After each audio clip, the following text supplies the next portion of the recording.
Good. Good morning. All right. Listen, proud of the way the guys went out and played this last game.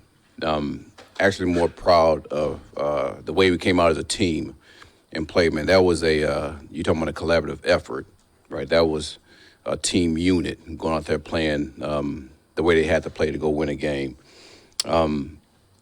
Listen, obviously it's tough, and I'm gonna go ahead and knock this out. It's tough to lose a player like Aiden. We all know the type of player he was. We all know the type of season that he was having. But here's what we don't do. We don't ask guys to replace Aiden, all right? Because everybody is his own man, and everybody has different traits and abilities. And we ask those guys to be them. We try to put them in positions to be the best player that they can be. And the one thing that I'm not going to do, and one thing I don't want you guys to do, is disrespect the guys that's been playing behind him or playing with him. All right, because those guys go out training camp, OTAs, doing the season. They bust their ass to get an opportunity to come out here and play, and they're going to do a good job for us. The one thing I do know is that, listen, Aiden doesn't play every play, and we have guys that go out there and play when he's out, and they do a good job for us, and we expect them to continue to do a good job. The other thing that I want to point out, man, we had two guys that I want you guys to know that played their butts off in this game, and that was Tien and Mac. All right, and I think if you guys go back and watch how they played, I thought they battled their butts off. And before I get you guys to start asking questions, man, we had another guy that we lost in Pecco. That was a huge, huge loss. I actually talked to him this morning before he actually went into his surgery and just told him how much we're going to miss him. And, man, listen, I don't take him for granted at all of what he did. So that was a tough one also. So, again, proud of the way the guys played. Looking forward to this game that we're about to play. This will be a dogfight. There's a ton of implications that go into to this game. We know that. They know that. We're looking forward to this game. Dan Monday, he said his confidence is rooted in you. And, I'm sure you're not surprised by that vote of confidence in any way, but you say the guys behind Aiden can't replace Aiden or shouldn't try to replace Aiden. So how much do you put on yourself to, modify, mold the defense through, what tools you have at your disposal to make this work with his absence? Listen, every week we put a plan together, and the plan is about players. It's not about just this scheme that we have. And I say this every week is, man, we do everything we can to put the players in the best position we can to where it shows their strengths and it limits their weaknesses. So that's what we plan to do, and that's my job. Even when we had Aiden, we moved Aiden around to put him in position so he can be successful too. So that's my job. And listen, that's the fun part about being a coordinator is being able to do that week in and week out. And it's also a tough job because you also have guys on the other side of the ball that you have to make sure you take care of. But listen, I'm excited about the guys that we have. Those guys are going to go out there and they're going to play well. And listen, the coaching staff that I have do a really good job of giving me the information I need also to help me go out there and build a plan that's going to help these guys go out there and play. The other thing Dan said, kind of in conjunction with that, was that sometimes when injuries happen, you have to play different. And so without giving me the nuts and bolts of the game plan, what does that mean exactly? I guess. I'm not going to tell you that. I don't mean again, not exactly what you're going to do in Minnesota, but is there? Listen, we playing every week, and game plans change every week. I mean, you guys said before that we played a lot of base against 11 personnel, and I think last week we played a lot of nickel against 11 personnel. So each week can be different. And I tell our guys we got to be like a chameleon. One week we'd be brown, other week we could be yellow, other week we could be orange. But the guys that we have are smart enough to be able to do that. And that's the reason why I love being in this position, because you have to figure out ways to be able to stop an offense. And the way the offenses are now, that's hard to do, right? But our guys do a good job of understanding exactly what we're trying to bring to the table. They go out there and fight their ass off to try to limit points. And that's one of our philosophies, limit points. Since you got here, you talked about your love of the safety position and the importance of the safety position to your scheme. I think we could all see that you have a tandem playing at the highest level right now. Can you just elaborate a little bit more on why the safety position is so critical to the overall success of your defense? Well, this is something that It actually started in New Orleans, my first year there, of understanding exactly the type of defense that we were trying to play. And that's a multitude of different coverages in the back end. And that requires safeties that can communicate at a high level, right? That's the first thing. The second thing is it requires safeties that can play man coverage. And that's across the board in our defense. And thirdly, safety that are highly instinctive that can understand where the ball is going and go make plays on the ball. And as you can see, our guys are doing a really good job of that. And that's just how the system is built. And I love safeties that can play that way. I think it allows you to allow your corners to play with leverage. They allow your safeties to have a little freedom within the defense to go make plays. And, man, we have one of the better ones in Brian Branch that's highly instinctive, that can play down, that can play back. And then Kirby's in the middle of the field, and he can do a lot. And his range to be able to go find the ball is unbelievable. It kind of reminds me of when I had Malcolm Jenkins and Marcus Williams when I was in New Orleans. So those guys are somewhat similar, but there are differences between those guys also. Brian's first interception, the one in the end zone. Can you just explain the combination of instincts and film study that goes into being able to make that play in that moment? Well, listen, instincts are a part of who they are. That's hard to explain, to be honest with you, because everybody has their own instincts, how they see things and can go make plays. But we knew that there were a ton of 7 routes that were ran by this team. And listen, I give a lot of credit to the DB coach because they talked about that quite a bit. And they give presentations in front of the players, in front of the whole defense, and they talked about that quite a bit. So when you do that, it allows your players to understand exactly what's going on and be to anticipate and go make those plays, and that's what BB did. Curious with Isaiah Thomas, you look at the measurables and Yeah. all that, like it just looks like a world of potential. I don't know if you're just becoming familiar with this guy or you studied him coming out of the draft, but why is this guy not had impact yet? Just looking at what he's. Well, he hasn't been here, so I can't ask you that. Yeah. Only thing I do know is he has the measurables like you just said. And, man, listen, we just got the player, so we have to figure out what the player can do well. And once we figure it out, we'll be able to put him in spots to go and help us on defense. How do you do that in season, Aaron?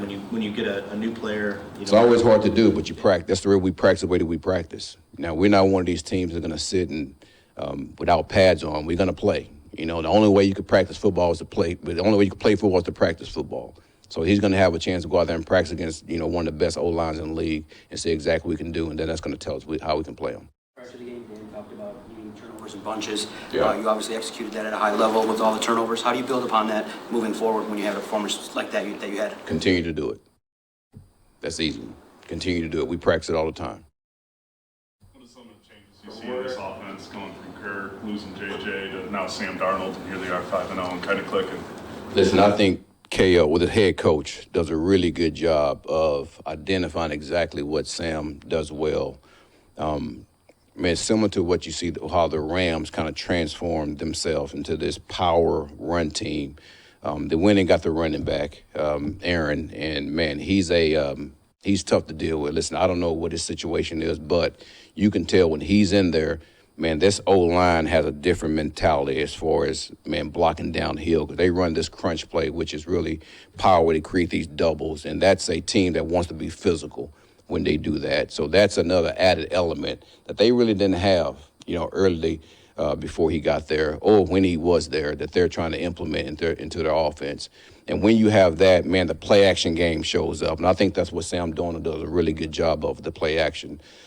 Now, listen, you don't have as many receivers out in the routes, but, man, you create a lot of space between the second and the third levels of your defense to where you can hit those 20-yard comebacks, you can hit those 20-yard dig routes, and he's doing a good job of that. And the reason why is because of what Aaron brings to the table and this hard physical crunch play that they're trying to run now.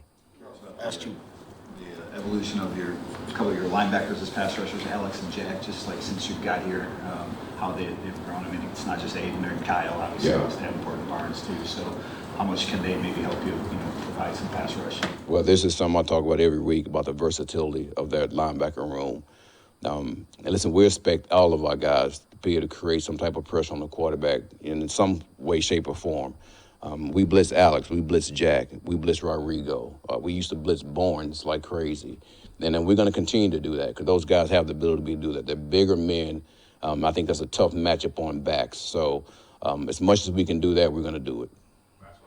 I've asked you before just about the multitude of excellent receivers in this league, but the number 18 over there, what makes him different from all the other guys in the league? Listen, and that's a really good question. Because in my opinion, I think he's the best receiver in the league.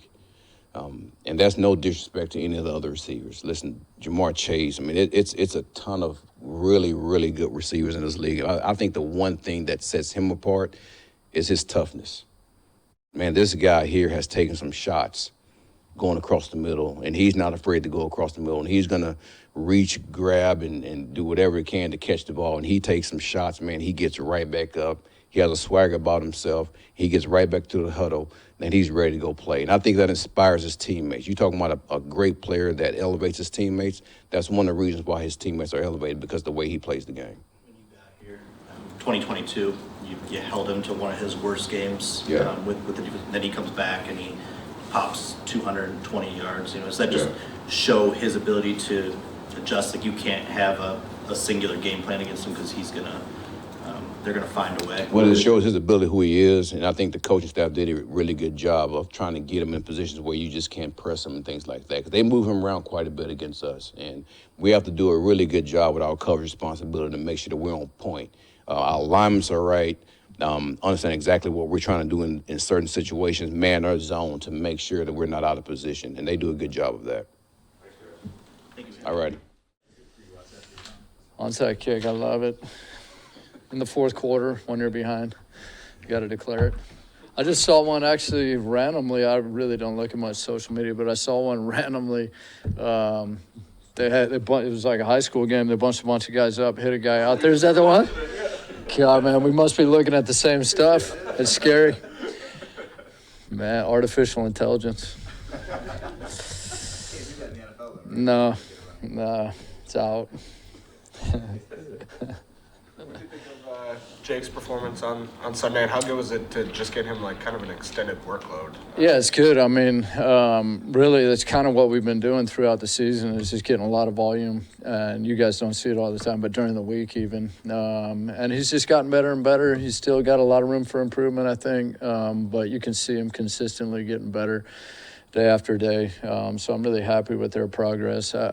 I also would say that Hogan has done an outstanding job for us at the long snapper or short snapper position on that play. And he's really been a part of that success. And then Fox obviously holding the ball.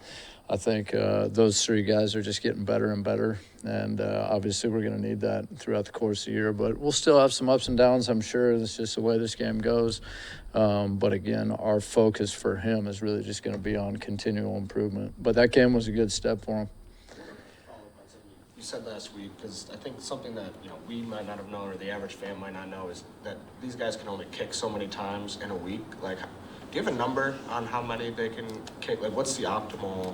Yeah, I think that varies quite a bit, and I think there's a lot of variables that go into that. So it's hard to say exactly what that number is. Like, is the player young or old? That's one thing. Does he have past injury history or not? Would be kind of another thing. But I'm very cognizant of that, and we definitely manage that. You also want to have a great line of communication between the player and myself, like I've had it before. I tell these guys at the beginning of training camp every year, going into the season, like, hey, you got to tell me if you're feeling off. We can back it off you. If you're feeling great, we can put it on you a little bit more.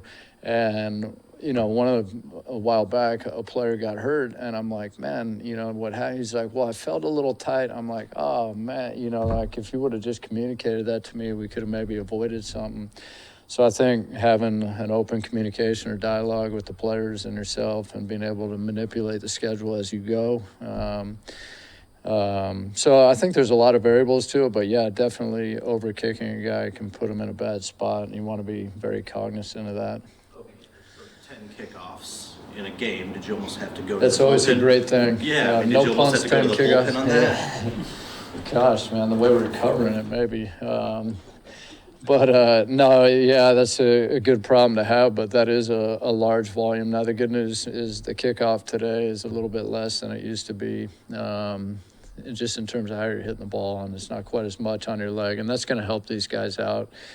around the league. They're involved with more tackles, I guess, which isn't good. And you've seen that kind of around the league. But positive is the kickoff is less taxing than it's been for them. You mentioned Hogan up here. Can you just, I mean, we don't really recognize the long snapper unless something goes wrong. So what is he doing?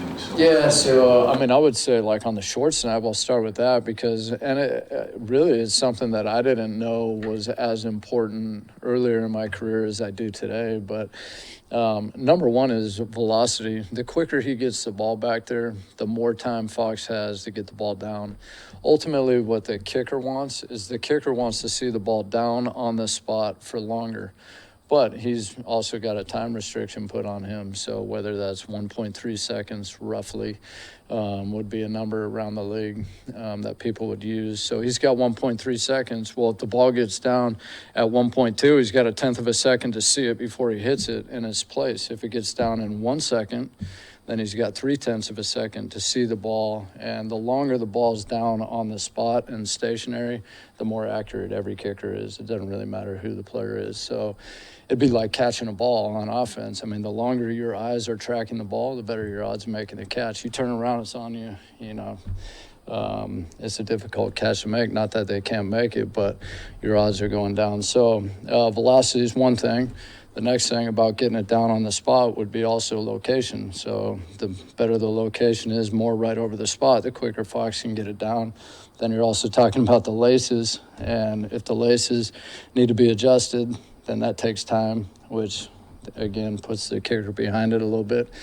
So all those things are really directly affected by the snapper. It's a huge impact on a kicker's success. I know I said that when I came in here. You know, you guys asked me about Prater, and I said that, you know, a big part of his challenges his last year here, in my opinion, were more of the operation than it was him directly. And so anyway, it can influence kickers' results quite a bit, which is weird because no one ever talks about it, and then that number gets tagged to one of these kickers, and everyone says the guy's an accurate kicker or he's not very good, and it's like, well, the truth might be somewhere in between that. But anyway, so the snap's critical. Obviously for Fox, it's the same thing, velocity, placement, and your get-off time and operation. The more time he has with the ball in his hand to be able to place it, mold it, see it, and then get it off his foot, the better he's going to be. If he catches that ball out here or up here, if he catches it up here, it's a tenth of a second. So he's got to be a tenth of a second faster in his operation. So it really is a vital position. It affects those players back behind him a lot more than anyone really knows, and no one really talks about it. But. Thought process. Just to follow up, with 1.3 is the time for operation for field goal. What you're saying? Yeah, that's like I would say that's kind of a rough, it's pretty close, rough number. You're looking at a punt around 2 seconds and field goal 1.3. Well, it's really like what the time that he affects is the snap to catch on both those numbers. And the faster that is, the better. Can. I actually, to be honest with you, I don't totally know what that number is. I know it's fast, so I feel good about it. How would you assess Jake's tackle, and what did you see on the Turpin return? Yeah, you know, that actually has been a positive, and I do feel fortunate. Not that we want him to make a tackle for sure. That's definitely not the goal, but it's inevitable a little bit at some point. The one thing I do feel fortunate about is, you know, Jake's a bigger body kicker. He's not a small guy back there. And usually those small guys end up getting hurt when they are in on tackles. And he's done a nice job of edging the guy out of bounds, but also having a physical presence to him too. The good news with him is he's kind of an athlete and he's a player. You know, he grew up playing sports, soccer, all that stuff. He's not just a small kicker back there kicking the ball. So that's good. In terms of the return, obviously the return wasn't good at all. It was good by them. It wasn't good enough by us. I would say really most of the burden is on me.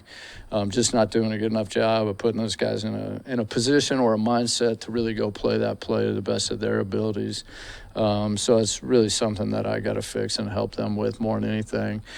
The play's a difficult play. It's going to come down to one-on-ones and getting off blocks and making tackles. We can do a better job of that too, but ultimately I think I could help them out more with it.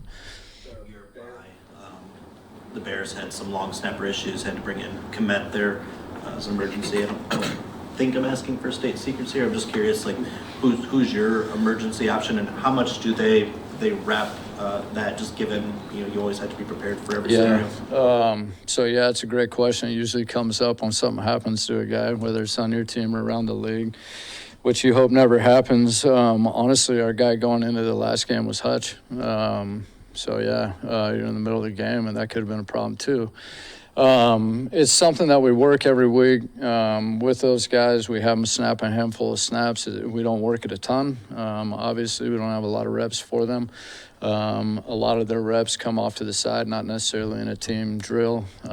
Fortunately for us, we do have a number of other guys that can also snap too, Anzalone being one of them, and we have actually several more, but we'll see where we go from there. But yeah, you hope you never wind up in that situation. It sounds like that guy did a pretty good job.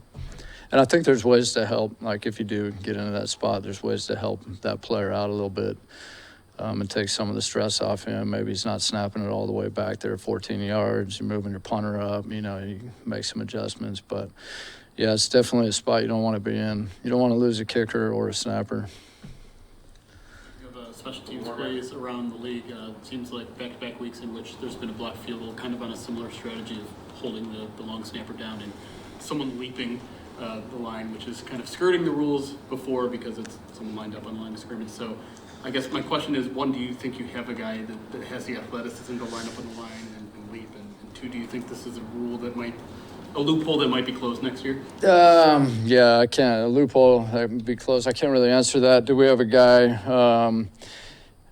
It's a difficult thing to do. Obviously, the guys who did it are both kind of freak athletes. I think everyone kind of is aware of that coming out of college or whatever, their combine numbers and all that. I don't know if it was a year ago or 2 years ago, we talked about it in here a little bit. And I've done it in the past. I've had a guy who could do it. He was also a freak athlete. I'm not saying we don't have anyone on our team who can do it. I'm not going to get into all that, but it definitely is difficult to do. Now, that being said, those guys are pushing down on top of those guys. It's a weird thing to me because I don't really agree with being able to drive a guy down into the ground and jump over the top of him. And I've expressed that to the league before because I think it's like, whether you call it a hold or a pull and shoot, I mean, you're pushing the guy down and shooting the gap over the top of him and restricting him from being able to do his job. I don't love that. It'd be kind of like if you're snatching a guy on whatever your pass rush, and you're snatching an offensive lineman or pulling him out of the way so a guy can run through a gap. But whatever, the rules are the rules. We got to play within them. So anyway, it was a nice job by both those guys doing it and executing it and getting the job done. They ran that fake reverse, several times in a row. I'm just curious, how difficult is that to defend? How much of an extra strain does that put on your coverage units? Yeah, like the reverse element of the play, it had a little hold on somebody, like a backside player, maybe overlapping over the top, but I would say really not a ton. Ultimately, it came down to you got to win one-on-one blocks, and there's a bunch of guys being blocked one-on-one, and they were held up for quite a long time, and they did a great job of blocking us. Like I say, I put a lot of it on me because there's some things we could have done different. Those were deep kicks. Sometimes a deep kick is harder to cover than a short kick, believe it or not, because it can affect the field a little bit more. If it's a short kick, you're pushed up into the coverage a little bit more. It's harder to run around it. So depending on the return you're running, and they were running a wide area return on a deep kick, which was advantageous for them. So there's a lot to all those plays. But, yeah, I mean, it was a creative idea. I don't think the reverse element of it was the biggest part of our troubles, I would say it that way. But it was well done by them. I'm not taking anything away from them. All right, man. Appreciate it. How are we doing? Regards to the last game, I thought our guys came out and they played really hard, inspired football for 60 minutes. Execution was there. It was awesome to watch them perform and call that game for them. So really proud of them. A lot of things we still need to clean up. Too many penalties cost us some points there in the red zone. So we have to do a better job there. But like I said, we took care of business coming off the bye week. The guys were dialed in. We got to have that same focus and intensity this week because this is a very good opponent, and we know how tough this place is to play. So looking forward to that challenge. What does the front and the blitz packages that they have kind of do to players need to be locked in on all the variables on like a down-to-down basis? Yeah, he does a fantastic job of not letting you know where it's coming from, and he finds a way each week. I said it last week about Zim, this week with Flores. They try to find a way to get a free hitter. I know Aaron Rodgers certainly felt that when they played him, and so we have to be on top of it with our communication. Just like you said, third down, there's a multitude of issues that could arise, and Coach Patricia used to talk about it when he was here, the max coverage or max pressure, and they do that. They do that at any point. So first and second down, third down, red zone, they give you both of those issues. And so being able to distinguish between the two and being able to protect it up, is very hard. For Brian, I listened to his media availability this week, and he said every week when I watch the film of an opponent, I look to attack a weakness, and usually you find one, but this is the one week where I don't really see a weakness. Just coming from a guy like that to say that about your offense, what does that say about the job that you guys have done so far? I think he's just trying to butter us up a little bit.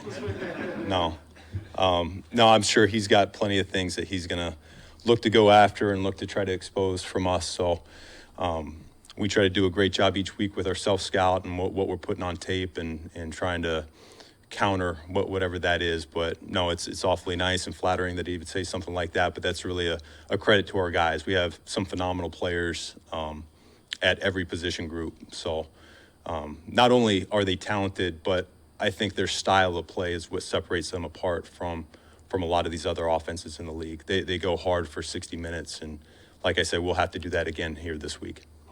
Coach Flores. How much planning and preparation goes into executing those trick plays, man? You guys were able to really open the bag up a little bit this week, versus Dallas. But how much planning and preparation goes into able to execute those type of plays? Yeah, well, it was one of the things we talked about last week. What is our identity? And one of those three was being detailed, and that's something.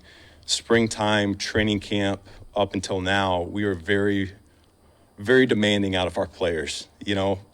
Really every position group, and so when we are like that, you get into a game week and we have more volume, or we have nuances that maybe we don't get a ton of reps on. They have to decipher it and handle it, and they do a great job of it.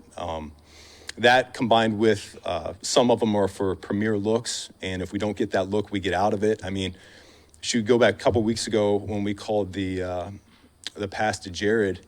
I want to say Houston ran the same play, but it wasn't quite a premier look in my opinion. And so I think Stephon Diggs had to run for the touchdown when they did it. So we do have some elements of that where we got to get the right look. We're not just calling plays to call plays because we think they look cool. It's really by design and intent, and then our guys carry it the rest of the way. And just one other thing on the trick plays, I asked Dan about this earlier in the week, like the thought of saving them for a situation that really matters against spring them, like thinking of like the hook and ladder to Panay when you're up 30. He said, it's on you guys to come up with different ones every week for different games. So you just maybe walk me through that, like, how big is that index card pile that Spielman has, or how deep does that well run? And then B, what is the, do you want to save some for a situation like that? Yeah, this game's been around for a long time, and our challenge as a coaching staff, and I say it to the offensive staff quite a bit, is we can run a million different types of plays, and that. Because of that, I don't like to run the same one twice. I don't like to do it within a game. I don't like to do it within a season. We certainly do have some staples that I will repeat at times, but we're charged with, let's have a little creativity. Defenses, they're doing their film study. They're looking at things. They're finding, hey, out of this formation, they're doing this, that, and the other. And we try to mix it up. So from that regard, I'm not worried about putting things on tape. If anything else, it's just going to help set up the next thing down the road. And the well is deep in terms of the thoughts. In like every game that you don't use that. Oh yeah. Each and every week we stock up, and so that's been constant. It's just so happened last week we wanted to unload them. As a coaching staff and as a roster, you guys appeared at least to tap into a different level of aggression last week. I'm just wondering, how do you maybe find a way to channel that weekly? I mean, it seems it worked obviously very well. See, I feel like it's that way every week. You might have felt differently watching the game. But no, I think we bring that same level of focus and intensity, and the play calls are it's what we like during the week, and in some weeks it'll be more flashier than others, and that just happened to be a week that we felt really good about what we were going to get from their defense and how we could attack it. I know the joke is we ask you each week a different guy, popping or a different guy down on the. I mean, is the key to get us to stop asking those questions to just feed everyone like you did against Dallas? Shoot. I wish we could have more plays. So Seattle, I think we only had 50 plays, and then last week we only had about 60. I wish we had 70 or more each game so that we can get even more guys included into the plan. But no, they're doing a great job going out there and executing. I'm curious to just to build on that, because I know we do ask about a lot. Why isn't this guy doing something or this guy not doing something? How much of your job is thinking about the ego element of it? All those guys want the ball. We know all those guys want the ball. Can't be that way every week. How much do you put into the game plan, the thought process of making sure, a guy that maybe hasn't got the ball for 1 or 2 weeks, that you're keeping them elevated, engaged every week? Yeah, I think our guys, they understand that when I stand up in front of them and I tell them they have plays in each and every week, I think they believe that because it is true. And the issue is I can't dictate what coverage we're going to get and whether they'll be open when those plays are called. I mean, a great example of that would have been last year when we played the Vikings at the end of the year and we're trying to get Josh some incentives. And I never realized how hard it was to get one guy just whatever he needed to get that incentive. We were trying hard, and it took up until the end of the game to get him there. And so, listen, we try as a coaching staff to get everybody involved, but we can't lose sleep at night, particularly when we're winning and having success as a team and as an offense. We can't lose sleep at night if a guy's not getting quite as many touches as he would like. And so far, we've been in great shape. It's early in the season, and guys understand that. We talked about this earlier in the year with J-Mo and just how some of those big catches early kind of affected how teams played. Arizona played too deep a lot. Have you seen, because of his emergence and what he's done with those big plays, that it's now maybe a little bit more consistently how differently teams play you than maybe even last year, with just the element that he brings consistently week in and week out? Yeah, I mean, we try to forecast every week on what a team has put on tape and how they might use what they put on tape against us now, because I think people are starting to realize we don't want to single him up. Defenses don't want to single him up because he will make them pay. They're not as fast as him. It's as simple as that. And so, hopefully we continue to get these one-on-one matchups because we are so dynamic elsewhere as well. I think early on in that game last week, they had the philosophy to play more too high to limit guys like Jameson, and you saw what our run game did early on in that game. And then they start coming down, and J-Mo gets some great access looks and man-to-man, and he's able to take advantage of it. So, we played the game of how much attention are they going to play to him or pay to him, and the moment they give too much to him, then we'll go other way. But the moment they single him up, we'll try to make him pay. We're seeing Patrick show up more and more. What did you guys like about him when you brought him in, and what have you maybe learned about him since? Yeah, it's from the get-go, it's always been the professionalism, very smart, very detailed, and then when it comes to his style of play, he fits into that room. And what do I mean by that? It's what Randall L preaches, it's what Saint embodies, it's what Khalif embodies, it's what Jameson embodies. These guys, they are physical, run game, they're going to block their tails off, they're going to be very smart, they know where to align, they know what to do, and he fits into that room perfectly because of that. And now we're able to get him going in the passing game a little bit. Huge play to get us going there on that first third down last week, where we said going into the game, hey, if we get a one-on-one with you, we're going to throw it up, and you need to come down and make a play. And sure enough, he did it. So it's good. How long does it take him to gain that level of trust, that you can target him on a deep ball to start the game? Like, when did you know you could trust him to come down with a play like that? Yeah, it's just it's reps in practice. It's Jared certainly. he'll come to me and be like, man, he's a long target. So I feel like a lower range to miss on him. And then we have one-on-ones almost every week, and being able to him to see him compete against our DBs and create separation, come down with the football. He's been a very consistent separator in that regard. So it's just been reps. One Eric, he's got was this Vikings guy, Michigan guy, and maybe doesn't get quite the love he should nationally, but Josh Metellus, just what he means to their defense. Yeah, he's a little bit of a unicorn. He can do a little bit of everything. And so Swiss Army knife, he's pseudo linebacker, pseudo safety, pseudo nickel, lines up all over the place. Great blitzer, great cover guy. I really can't say enough good things about him because he's a great chess piece that they like to play around with. I feel like you've earned a lot of respect across the league. When people describe you, you're probably not in tune with everything outside, but they describe you as a mastermind. You know, some of the things you're able to pull off. How does it feel to get that respect, man? And does that verify your decision to come back as well, just how well y'all started this year? Yeah. It's really what I told the guys. I mean, I'm just here to try to get them in space, give them an opportunity to show what they're capable of. That's my mindset, and it's great. You know, it's awesome, but that's not what I'm about. So I'm really here for the guys, and I'm trying to elevate the people around me. That's all. Yep. Thank you.